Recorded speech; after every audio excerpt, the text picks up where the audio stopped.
আজ বানাবো নরম নরম পরোটা।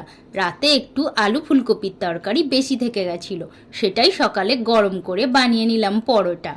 একটু পরিমাণ মতো ময়দা নিয়ে নিলাম, তারপরে একটু দিয়ে দিয়েছি ধনেপাতা কুচি, আর তরকারিটাকে দিয়ে জল ছাড়াই ভালো করে মাখিয়ে নেব।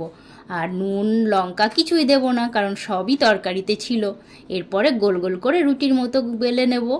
তারপর একটা তাওয়াতে উল্টে পাল্টে ছেঁকে নেব। ছাঁকা হয়ে গেলে একটু একটু তেল দিয়ে পরোটার মতো বেশ ভালোভাবে ভেজে নেব। এই একইভাবে সব পরোটাগুলোকে আমি ভেজে নেব।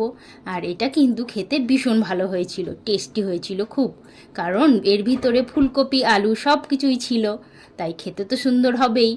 আর পরোটাটা কিন্তু ভীষণ নরম হয়েছিল, তাই এইভাবে কিন্তু বানিয়ে খেয়ে দেখতেই পারো। আর যদি থাকে এর সাথে একটু কাসুন্দি কিংবা আমের আচার, তাহলে তো এর স্বাদ আরোই বেড়ে যায়। তো এইভাবেই একবার খেয়ে দেখো তোমরা। টাটা।